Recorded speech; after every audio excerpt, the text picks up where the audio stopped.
kita bentuk ekonomi mikro. Ekonomi mikro. Jadi kumpulkan saudara, kakak, adik atau paman apa nih. Tapi susah juga. Tapi berusaha. Dikumpulkan yang punya uang ini.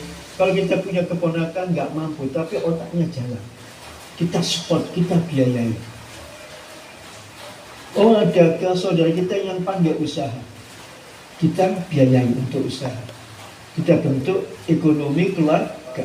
Kalau sudah dibentuk ekonomi keluarga secara Islami, maka tidak ada orang Islam yang miskin. Karena orang Islam ini banyak-banyaknya koma, kepingin kenyang perutnya sendiri. Lupa pada saudara, lupa. Kita sedangkan memang kadang-kadang orang itu lupa pada kita. Kita sudah spot. Loh, ampun dan saya pernah masukkan orang di perusahaan Indomie. Dulu itu dia terlantar di jalan tol itu terlantar. Hanya dia ada tolip, itu namanya tolip orang ke kiri. Anaknya Pak Lurah kaya, tapi dia kepingin jadi saudara. Suatu ketika saya kenalan sama dia, ini ada orang Pasuruan. Ini sama kabelnya problem, dibuang sama kabelnya, nggak ada kerjaan apa.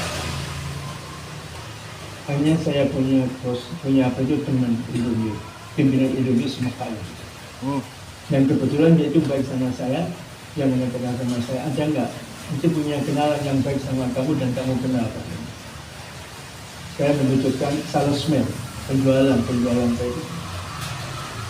Oh, ada gitu. Saya panggil dia. Baju nggak punya, saya kasih baju. Sudah saya antarkan dia, interview dia. Interview, cek, sama pimpinan Indomie. Oke, tapi yang ditanggung jawab katanya. Gimana? Kalau dia mencuri apa, mengalihkan uang gini-gini, dia harus tanggung jawab. Ya nggak apa-apa kok.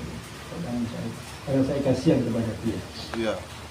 Akhirnya, Masya Allah, langsung dia buka Indomie ini, Faisal Bawazir, Surabaya. Dia buka perusahaan lain, Food Island. Jadi ada produksi baru Food Island. Dia jadi pimpinannya. Pertama jadi profesor jadi pimpinan. Ketemu saya itu minggu dia. Pura-pura nggak lihat keluar. Iya betul. Tapi saya sudah wasiat sama saya. Nah, nanti kamu banyak membantu orang dan orang itu berbalik kepada kamu. Berbuat jelek sama kamu. Sudah saya lihat memang itu. Sering saya memasukkan perusahaan-perusahaan, ada ABC, ada orang saya masukkan di situ. Ada saya masukkan biasakan banyak orang. Bukan saya nggak ada dispense saya orang Indonesia, ada orang Bengali, ada orang Melayu, ada orang India, ada orang Pakistan, saya masukkan. Karena saya punya alaqah baik sama perusahaan-perusahaan, pimpinan-pimpinannya baik. Ya di situ. Tapi akhirnya Allah kasih sakit. Gak ada obatnya sakitnya. Sampai ini meninggal. Sebelum meninggal panggil saya mengatakan, ya apa kalau saya bantu saya tidak ada tendensi, saya tidak punya tujuan yang lain. Kalau Allah membuka hati kamu, ya sudah. Baik, ya, kalau tidak, ya sudah. Maka tidak ada yang disesat. Anda juga bantu orang, kalau ada orang berbuat jelek, abah saya, alhamdulillah, abah saya bina orang sampai jadi kiai. Suatu ketika abah saya cerita sama saya, abah saya sama Kiai Fakih, tahu Kiai Fakih Kauman. Ya. Abahnya Cak Mufid, Ustaz Mufid. Ya.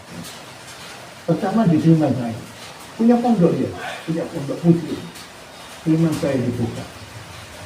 Terus 1 bulan lagi Kiai Fakih ngajak saya suatu rahmi lagi. Dibilang nggak ada, tapi santrinya bilang ada. Ya saya sebutkan ada ini. Hanya dia menemui kiainya ini, dia bilang katanya nggak ada, sudah tidak ada. Ya sudah, pulang apa saya sama Kiai Fakih pulang. Suatu ketika kiai ini kena musibah difitnah menghamili santrinya. Jadi aku sama orang kampung ini mau dibunuh, lari ke abah saya. minta bantuan sama abah saya karena abah saya namanya di situ sudah banyak yang kenal.